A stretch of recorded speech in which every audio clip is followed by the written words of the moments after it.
Well, it's finally over. Miss Marvel has concluded, and while it was a pretty decent series for the MCU, it left a lot of us with a lot of questions.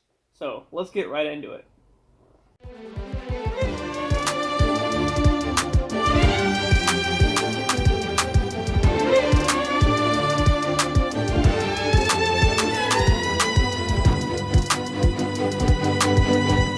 Originally, the story of Kamala Khan is that of a young Pakistani girl in New Jersey who is struggling to fit in. She ends up getting bathed in a substance called the Terrigen Mist, which alters her body chemistry and gives her the stretchy powers. Also, she idolizes Captain Marvel and adopts the name Miss Marvel as she begins to learn to control her own powers. Kamala later becomes a member of the Young Avengers and blah blah blah. So how does this translate into the Disney Plus series? Well, it doesn't. For whatever reason, Marvel decided to retcon Kamala's powers, giving her more of a Green Lantern thing, which I think is pretty cool, but most diehard fans might have an issue with it. In episode 1, we meet Kamala, who, like I said, doesn't fit in well at school, and is a fangirl of the Avengers, mainly Carol Danvers. Her friend Bruno is basically a little Tony Stark and helps her make a Captain Marvel suit for an upcoming cosplay event at the city's first AdventureCon.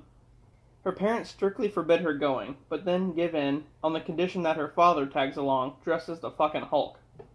Later on, a package arrives from Kamala's grandmother containing a golden bangle, and she puts it on. Kamala and Bruno then go to the con without her parents' knowledge, and she accidentally shoots an energy blast, causing a bunch of destruction and chaos. So basically, the bangle gave her powers. Kamala then decides to save a girl who bullied her as a giant head almost crushes her.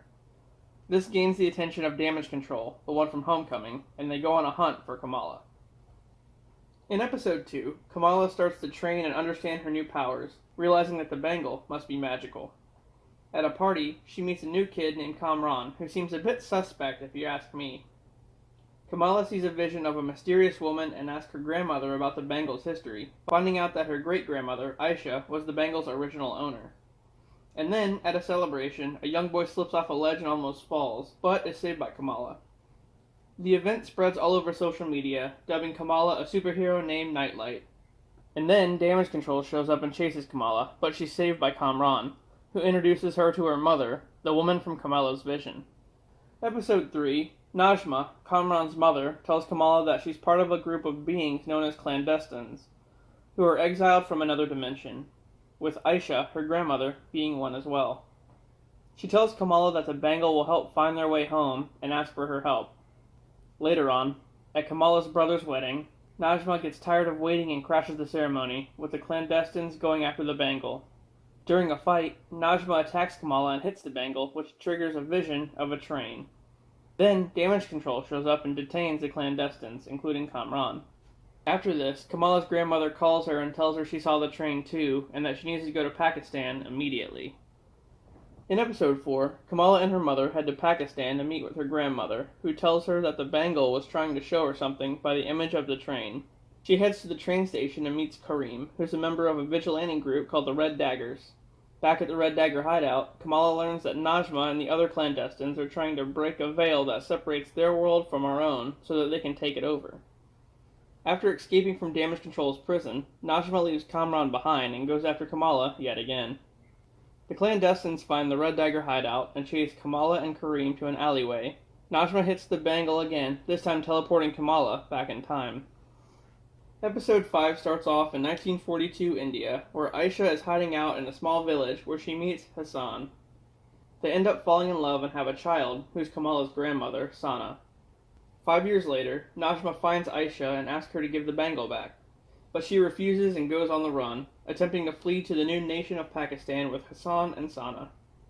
Najma catches up with her and kills her, but Sana gets lost during all the chaos. Kamala goes out in the chaos and reunites Sana with Hassan. Then, Kamala returns to present day to discover that Najma's attack opened the veil. Feeling a change of heart, Najma closes the veil, but gets vaporized in the process, with her powers going into Kamran. In the finale, back in New Jersey, Kamran is running from Damage Control and hides out with Bruno. Deaver, the agent in charge, orders a citywide lockdown to find him. Kamala suits up with a new costume her mother made and goes to help them evade Damage Control. The group devises a plan to fortify their school with the help of Zoe, the girl Kamala saved, and her friend Nakia, and her brother. They set up all these Home Alone traps and create a diversion for damage control.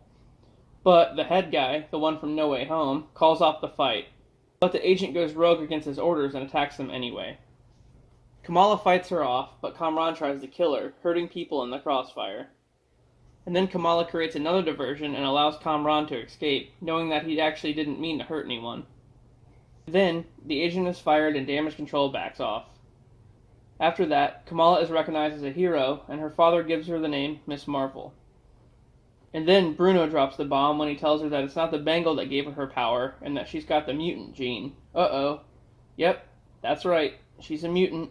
In a mid-credit scene, Kamala's in her room when the bangle glows, causing her to switch places with Carol Danvers out of nowhere.